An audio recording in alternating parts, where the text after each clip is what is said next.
اعوذ باللہ من الشیطان الرجیم، بسم اللہ الرحمن الرحیم۔ ناظرین، آج ہم توفیق الہدایت کا چیپٹر 2 آپ کی خدمت میں پیش کرتے ہیں۔ حضرت سلطان باہو سرکار رحمۃ اللہ علیہ نے کامل مرشد کی نشانی بیان فرمائی ہے۔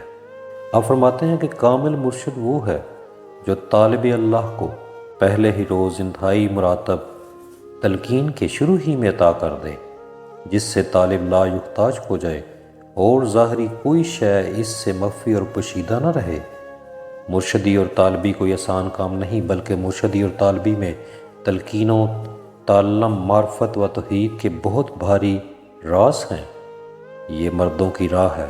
اے خام کورے چشم بے نظارہ، غور سے سن، جن 10 خزانوں کا ہم نے اوپر تذکرہ کیا ہے، ان میں سے ہر ایک میں 1000 خزانے مخفی ہیں، جن کو صاحب راز بغیر کسی دقت کے دوسرے کو بخش سکتا ہے۔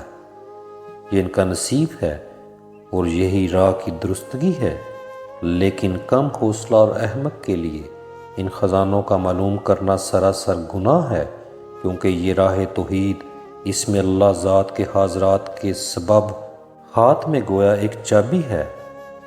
ناقص لوگ خزائن الہی کی اس چابی سے بے خبر ہوتے ہیں، کیونکہ وہ اہل تقلید ہوتے ہیں۔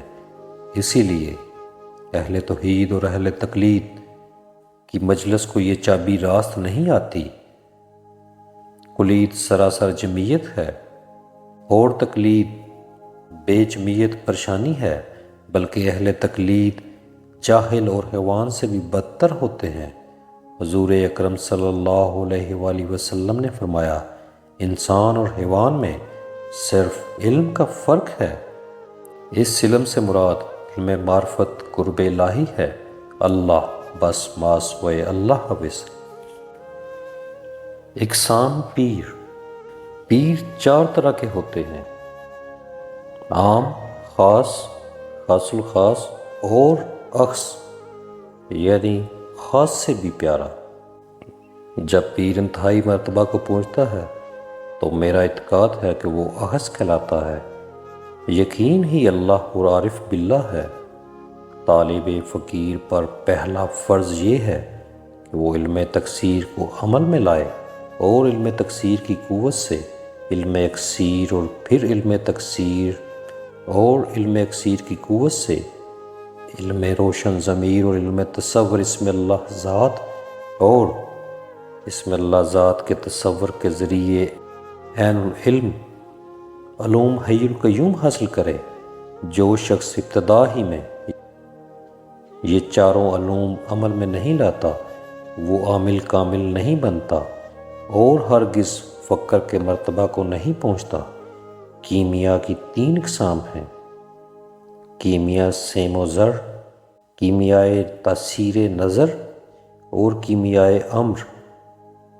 ارشاد خداوندی ہے اور اللہ کا ہر حکم ہر شے پر غالب ہے۔ ابیات: سنہ ہجری کے 1103 سال کم ہیں، یعنی 1097 سنہ ہجری ہے کہ معبود کے فضل و کرم سے میری یہ سر اسرار بھری تصنیف مکمل ہوئی۔ جو اس کا مطالعہ کرے گا یقیناً راز پائے گا اور توحید کی معرفت ایک نقطہ کے ذریعے سے سمجھ لے گا۔ وہ عالم اور عارف الہی تھا، ازل سے ہی اس کے قلم کی نوک کی سیاہی تلوار ہے۔ جو شخص فنا فی اللہ ہو جاتا ہے وہ اللہ تعالیٰ کا رازدار ہو جاتا ہے، اس کا دل زندہ ہو جاتا ہے اور وہ ہرگز نہیں مرتا۔ صادق طالب حبیب اللہ کو مرشد سے 4 توفیقات حاصل ہوتی ہیں، جن کی شرح محض مطلق یہ ہے کہ یہ بات اس میں اللہ ذات کی مشق وجودیہ کتب مرقوم سے حاصل ہوتی ہے، جو غیر اللہ سے نجات دلاتی ہے اور جو خالق کے نزدیک پسند اور خلقت کے نزدیک ناپسند ہے۔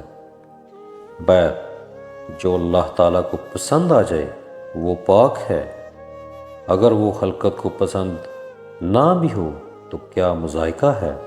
ارشاد خداوندی ہے، اللہ تعالیٰ نے گواہی دے دی اس کے سوا کوئی بندگی نہیں، اور فرشتوں اور علم والوں نے بھی وہی انصاف کا حاکم ہے۔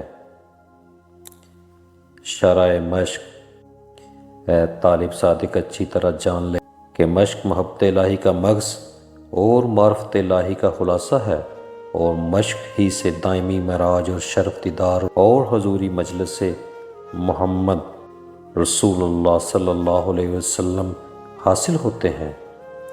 مشق ہی مراتب کی معراج ہے۔ صاحب مشق دنیا اور عقبہ میں لا یحتاج ہوتا ہے۔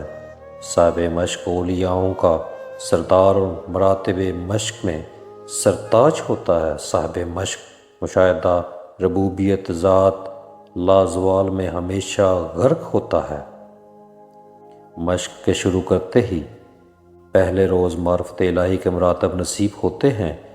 مشق مقرب رحمانی اور قدرت سبحانی ہے، اور تائید روح جسمانی سے قلب زندہ اور نفس فانی ہو جاتا ہے۔ صاحب مشق ہمیشہ لامکانی اور عین العیانی فقیر کامل ہوتا ہے۔ اس کی کئی علامات ہیں، وہ یہ کہ وہ ہر ایک روحانیت پر غالب ہوتا ہے، ایک لحظہ میں ہزاروں سال کی مسافت طے کر لیتا ہے۔ جو کوئی مشق کا طریقہ نہیں جانتا وہ فقر و معرفت سے گاہی نہیں رکھتا۔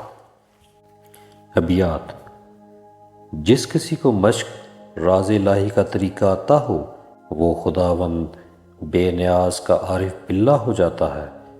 جو صاحب مشق ہے وہ وجود خداوندی میں فنا ہے، وہ ہر وقت اپنے یہودی نفس کو قتل کرتا ہے۔ طریق کی مشق باعث قرب خداوندی ہے، کیونکہ یہ اسم اللہ ذات کے تصور سے برحق ہے۔ جسے طریق قادری کی مشق حاصل نہیں، اس سے معشوقی و محبوبی کا طریقہ کہاں سے حاصل ہو سکتا ہے؟ اور مشق وجود میں وہی عمل کرتی ہے جو سیاہی کاغذ پر کرتی ہے۔